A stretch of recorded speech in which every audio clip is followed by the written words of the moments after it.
We're going to start with the eye. Stunned Britain heads to the polls. We had Brenda from Bristol in a lot of our reports tonight saying, oh no, not again, not another election. There's going to be a lot of fatigue out there, Laura. Well, there might be some fatigue, but I also think that, you know, Brenda is pretty privileged to live in a country that actually has democratic elections, and we get to choose our leaders here. If she doesn't like elections, she should move to North Korea, perhaps, and see how things work out there. I mean, she's given an extraordinary amount of airtime by the BBC. I can't really believe it. You know, the people will go to the polls, yes. You know, not everybody follows politics as closely as perhaps as you and I would. If you don't want to vote, no of course, one does. Yeah, well, if you don't want to vote, you don't have to vote.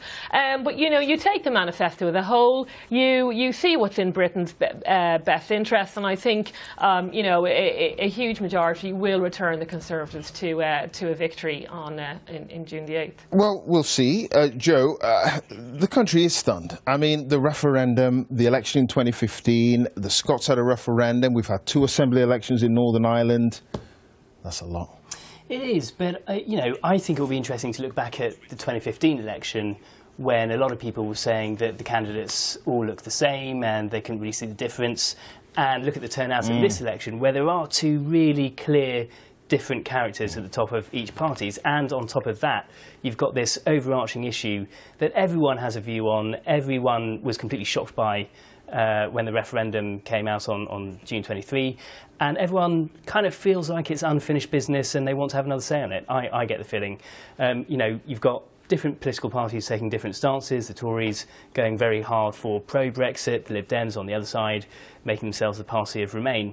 And you'll see everyone perhaps crossing party lines to try and stop Brexit, perhaps challenging what they thought they knew about politics. So I think there's going to be a really interesting debate, and it won't be allowed to go on for too long like the last election was. It's going to be very tight and compact in a few weeks before June the 8th. But it will be, what, a few weeks after the local elections. Logistically, would it have been possible to have both on the same day?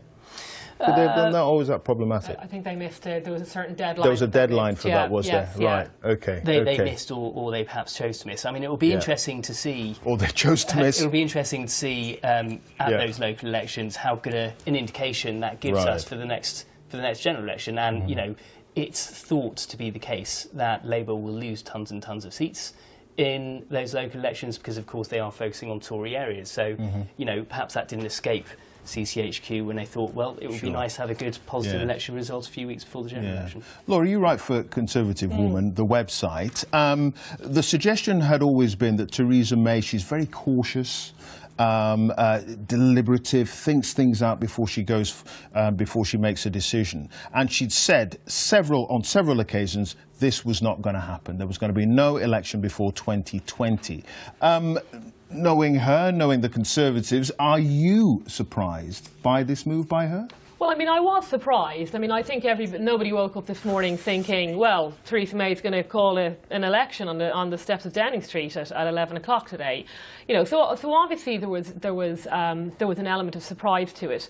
However, I genuinely think it is the right decision, and it's in Britain's interest. And in terms of sort of imputing motive and why she called it, yes, it's true. At the beginning, she said, you know, I'm not going to go to the polls. The country needs clarity, and the country needs stability and perhaps predictability.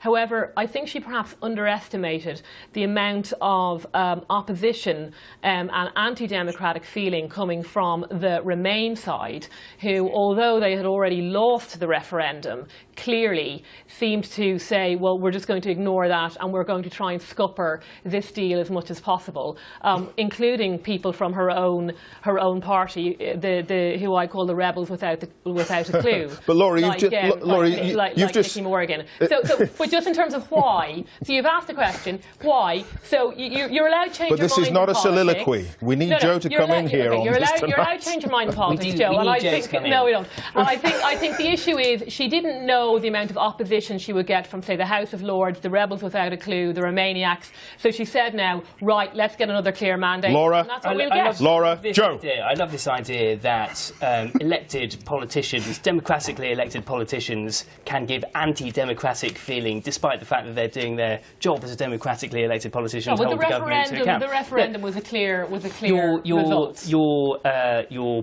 Your version of why she went for this, you know, was thoroughly on message, and she's going to be very proud of you. You But don't really let's know, not Joe, overthink any it more too than much. I really know. No, but normally the simplest answer is the right answer, and in this case, it became clear to her that she wasn't going to get exactly what she wanted to get. She might have had to compromise a little bit, God forbid. And of course, there were those tantalising polls there saying, look, you can have this huge majority and you can do exactly what you want. It'll be closer to the royal prerogative powers that you wanted to use to trigger Article 50 in the first place. So I think what we're seeing here is that Theresa May isn't necessarily someone who will stick to that principled position all the time, but like other politicians, will be an opportunist when there's an opportunity to get political advantage. Right, I just shushed Laura there because I wanted to go into the next paper. Right. The next paper, so we're leaving that one. Okay. The Daily Telegraph. May's bolt from the blue. The fact is, Laura, you said, yeah, she wants to strengthen her hand as she goes to Europe. Once she got the Article 50 legislation through Parliament, she had a mandate. She had the strength and the strong hand that she needed. She didn't need to do this. Well, she didn't. This is about her own party, isn't it? This is about silencing those people on her backbenches who could make this very difficult for her. What the rebels without a clue who want to go against what the will of the people. Yes, if she wants to have a very clear mandate and get the best deal for Britain, then she was right to go to the polls. She also she has a slim majority in Westminster. She doesn't have a very as strong a majority as perhaps she would want. And what it all comes down to is how are the negotiations going to go with Brussels, and this is the issue when it comes to what is in the national interest. And when it comes to negotiations, appearance is everything. So the stronger she looks when going into negotiations, the better it is for everybody else. The better it is for all the ordinary working families out there in Britain, because from small negotiations to really big deals, if the opposition, if the other side know that you are coming from a position of strength, then you yourself are going to get a much better deal. And I think she does need that mandate. She needs to go into Brussels saying, my entire country is behind me, and don't mess around with me, because I'm going to get the best deal I can. I think it could work both ways for her. Look, she doesn't have a big majority in the House of Commons, and if she gets a bigger majority, that will make it easier for her to pass legislation, theoretically. But going into the negotiations in Brussels, how strong her hand is depends on who gets elected to those seats if she wins lots of seats in the next election. If it's 100 Laura Perrinses who get elected to those seats, 100 hard Brexiteers, then they will be able to hold her hostage in those negotiations. So I would wager that Theresa May isn't as hard a Brexiteer as some people on her benches, but if they push her to get rid of those softer edges that she wants to the Brexit deal, then she will be being held hostage by them in Brussels, and that won't strengthen her hand. All right. The Daily Mirror, the lady is for U-turning. Theresa May, can she be trusted now?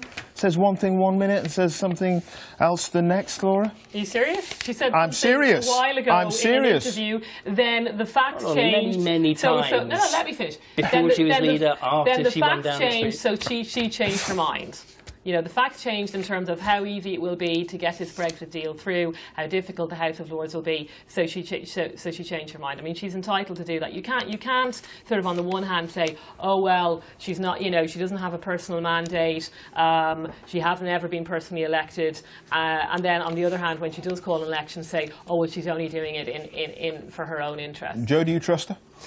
It's not really a question whether I trust her or not. I was being flippant. Now, look, she has definitely, I would suggest, put forward a very, very strong position for months and months and months, and has very quickly turned around on that. And she has sort of suggested today that it's a reluctant U-turn. But there's clearly an element of contingency planning to this. Aides were clearly telling journalists there's no chance this was going to happen while there were preparations going on. You don't know that. So, well, yeah, I do. Those aides would have told me and would have told other journalists. You don't know the aides knew, for sure. I mean, it might have been a very quick decision. Well, we do know that there were preparations. No. No, sorry. Look, there were preparations going on. They were making preparations in CCHQ. We know that she's had a unit in Downing Street for months, since last autumn, doing contingency planning for a potential election. Stroking a cat. So this idea that she suddenly went off walking in Wales and had an epiphany that she was going to have an election, it, doesn't really hold. It's the fresh air, man. Gets to all of us. But she is a politician, Joe. I mean, I'll accept that. So obviously, and she went for the political advantage. She's a very clever politician. No, she's a very clever politician. You know, she's not there through luck, and she's entitled to play her political hand. It's not her fault Labour are rubbish. You know, so I mean. It's not her fault that Labour. Okay, well, she wants to call when Labour let's get on to Labour. Strong negotiations. All right, let's get on to Labour. The Metro, the Brexit election. That is clearly, Joe, what Theresa May is saying this is all about, or primarily what it's all about. But that is not what Labour want. They want to talk about other stuff because, as Laura's indicated, they are a bit all over the shop when it comes to their position on Brexit, aren't they? Yeah, so that goes back to Laura's point about Labour being in a spot of trouble generally, and Brexit is a key point on that, because Jeremy Corbyn, throughout the referendum, was a kind of silent Brexiteer in many ways, or at least he was seen as that by a lot of people in his party. They wanted him to give full-throated support to the Remain campaign, and he could never quite bring himself to do it. So now they're in a position where they're saying they're not going to stop Brexit, but they will hold the government to account for Brexit. It's not really clear exactly which side they come down on, and Emily Thornberry said tonight that they haven't quite picked a side on Brexit yet. So, they're still kind of all over the place depending on who you speak to. And if you look at the other parties, you've got the Lib Dems there, very pro-Remain. They beat Zach Goldsmith in Richmond already. They think they can do it again in other seats. They think they can do it to Labour in other seats as well. And you've got the Tories who, are very clearly taking this much harder line. Yeah, I mean, part of the reason that we're in this situation with Brexit anyway is because of UKIP. Not just their campaigning, but also the threat that they pose to the Conservative Party. Laura, do you see UKIP as any real threat now? No, I don't think so. I mean, I just think that the party isn't strong enough, and Farage was such a big part of the UKIP brand. Without him now, I think they will struggle, especially as the referendum, or as Brexit has been secured in terms of leaving the EU. How it will look, of course, is all to play for, and the reason for the election in the first place. And I think Theresa May will be campaigning hard to win a lot of those UKIP votes back. I believe I may well have voted UKIP in the last election. So it's wearing blue tonight. It's certainly, but I'm wearing blue tonight. So I did indeed do a U-turn, perhaps you can say.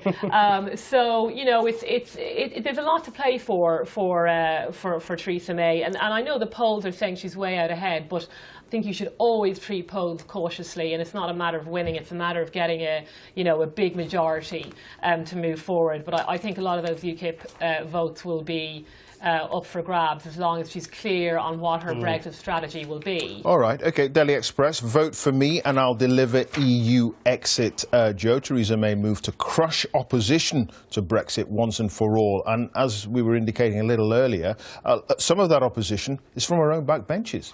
Yeah, several papers have gone on this line of Theresa May crushing the rebels in her own party. So we've got a sort of group in the Commons, a handful, and with the small majority she has, you only need a handful to make life difficult for her. People like Nicky Morgan, people like Neil Carmichael, Dominic Grieve, former Attorney General. These are very respected people in the Tory party, and they're people that carry a lot of weight amongst the people who perhaps were Remain Tories, people who are Liberal Tories, people who don't necessarily trust Theresa May to not be controlled by that right-wing hard Brexiteer group. So she has specifically sort of pointed to them, she pointed to the Lib Dems and to Labour as well, as groups who want to scupper her vision of Brexit. And she's now sort of sticking her standard down and saying, enough's enough. Laura, would you want to see a defined explanation of what Brexit is, what it means, how it's going to affect this country in her manifesto? I think there should be one. To a certain degree, there's only she will say we can't set out our negotiating position, in a manifesto before we head into those negotiations, and obviously there's a certain extent of that is true. But also, if she is going to the people and saying, you know, give me a mandate for Brexit, well, you do have to at least say, as Brexit has already been secured, you do have to say, well, what exactly are we voting for? Should she say it's a hard Brexit? There's no such thing as a hard Brexit or a soft Brexit. That's just lingo. Should she say that we don't want? Should she say that if we don't get the deal we want, we're going to leave the single market? I think I think she should say that. And I mean, she's already said we're going to leave the single market and the customs union. I think that can definitely go into the manifesto. And I think she has to indicate that, you know, if we don't get a deal that is in Britain's interest, then we are willing to walk away and fall back on WTO rules. You know, you want that in the manifesto? Well, I think if you put. Are you sure, Laura? Look, you know, I'm just interested in honest politicians. You know, if she's going, look. She's called this election for a reason. She can't just go and sort of hedge her bets and be sort of muddled about it. Well, I'm not saying what she will do. You've asked me what she should do. Yeah. So this is what I think she should do, because otherwise you're just calling a general election for, well, why are you calling a general election? Here's one for honest politicians. This is something to look out for in the election manifesto. Will she put in there the promise to make immigration fall to less than 100,000, to the tens of thousands? It's something that she has stuck to. It's something that she has said is still an ambition of her government.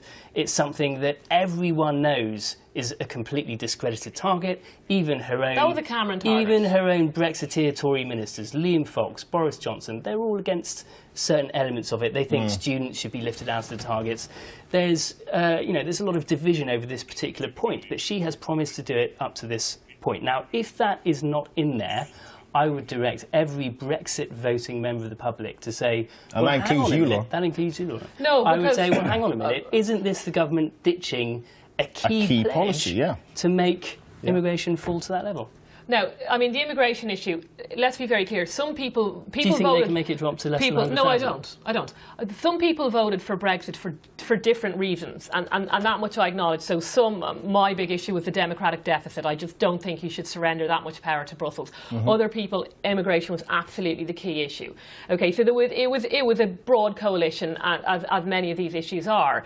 You know, she's not obliged to name figures. The main issue with the immigration thing is that the immigration numbers are now dictated by Westminster. The immigration policy is dictated by Westminster, and it's not dictated by Brussels. So she doesn't necessarily. She can get rid. In fact, this is a chance for her to get rid of that if she wants to, because she doesn't know what businesses need. She doesn't know what the NHS needs. You know, you can read the beauty about leaving the European Union now is that you choose your own immigration policy that's in the interests of your country, not what's in the interests of Brussels. And she can put that in her manifesto. That if she goes out and says immigration will be the same level, but we'll be deciding that it's the same level, that a lot of Brexit voting members of the public would see that as a betrayal. All right, OK, let's move on. The Daily Mail, crush the saboteurs. We've touched on this a little bit. Joe, the bottom line is, I mean, you had some people in the Conservative Party who were trying to hold up the democratic will of the people. The democratic will of the people. That's the most overused phrase, I think, over the last 6 months. I mean, it's a very powerful Daily Mail front page. It is, isn't it? They've got a great picture of that death stare to those Brexit rebels. And of course, it's not just the Brexit rebels in the House of Commons. You've got the House of Lords as well, where the Tories aren't even in a majority, and that's not going to change after an election. And of course, if her majority isn't big enough after this election, if it doesn't really outstrip the 17 or so that she has now, then the Lords will still feel emboldened to, you know, add amendments to her bits of legislation, call votes on things that she doesn't want votes called on. So there is still that potential to stymie her plans even after the election. Yeah, sure. Front page of The Sun, May's election bombshell. PM snap poll will kill off Labour, according to The Sun. Blue murder. She'll smash rebel Tories too. I should say, actually, that this evening the Labour MP John Woodcock has said that he cannot endorse Jeremy Corbyn as the next Prime Minister. This is a Labour MP, John Woodcock. He says that, adding that there is still time for Mr Corbyn to stand down as Labour leader before the general election. Well, there must be serious panic now in the Labour HQ. I mean, they really are all at sea. I think the Liberal Democrats stand in a much stronger position than Labour do, because they don't know what their own their own position is. I mean, the Sun are obviously delighted with this coming election, and hopefully it will kill off Labour and will kill off the Tory rebels. I mean, I think some of the Labour MPs are already saying that this is a vision, this is for the people, this is a choice between Theresa May's vision for the country and Jeremy Corbyn's vision for the country. I mean, I'll take that bet because, again, I think the majority of the British public would much prefer a Theresa May vision of the public of Britain as opposed to the Corbyn vision, which would be to basically drag Britain into a socialist hellhole. And it's easy to forget how far left Jeremy Corbyn is. You know, once you swim through the Brexit quagmire, what you have is a hard left leader wanting to lead a hard left party who you know, Corbyn is even too left for his own party. So let's not forget, you know, what's at stake here. If Jeremy Corbyn was in charge of Britain, I mean, God knows what would happen. It's actually really interesting, just to come in on the end of that, to see that Tony Blair in a couple of papers popped up. I think he was in the Telegraph and the Times maybe gave him a shout as well, suggesting that people should cross party lines, in his words, to vote to stop a hard Brexit. So there's maybe a message there to Labour voters saying, if you actually want to stop Brexit, then maybe the Lib Dems or other parties are the place to go. Maybe the way to go. OK, finally, the front page of the Times. May heads for election landslide. They're suggesting that it's going to be a 100-seat majority. Laura, she doesn't want to take part in debates, though. If you're that far ahead, seemingly, what's the problem? Well, I think she's saying I'm not going to take part in debates because I'm actually going to get out there on the ground and, you know, meet the voters, meet the people whose vote I'm asking for. That is one way of looking at it. I'm not a big fan. Have had their chicken sick, dry clean. I'm not a big fan. Going to be following her I'm not a big fan of TV debates because it's not a presidential election. They were always far too presidential for me. It was far too US politics for me. I think it was brought in by Blair, so you don't really need to know anymore. It's completely up his street. It's very egomaniac. So if they don't have a TV debate, I mean, I think she's entitled to say no. They can empty chair if they want. I actually personally don't like TV debates either. I think they suck the life out of the rest of the campaign, and those wonderful moments that you used to get on campaigns you didn't seem to get in the last couple of elections. But nonetheless, it does, the fact that she is not willing to do it speaks to 2 points. One, the fact that she doesn't feel, perhaps, or her team doesn't feel that she would be up to it. And secondly, that... You got it, say it. Anyway. All right, OK, we'll leave it there.